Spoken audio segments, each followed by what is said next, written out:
Ngayong May 12, 2025, ang pinakamahalagang araw na nakatakda sa kinabukasan ng Pilipinas. Bantay Halalan 2025. Tumutok sa DWJE 88.1 FM Radyo Pangasinan at alamin ang pinakahuling detalye sa buong lalawigan ng Pangasinan at sa lungsod ng Dagupan. Bantay Halalan 2025.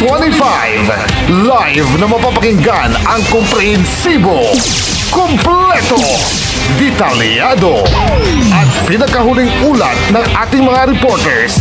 Bantay Halalan 2025. Makialam, bumoto at makinig sa DWJE 88.1 FM Radyo Pangasinan. Bantay Halalan 2025.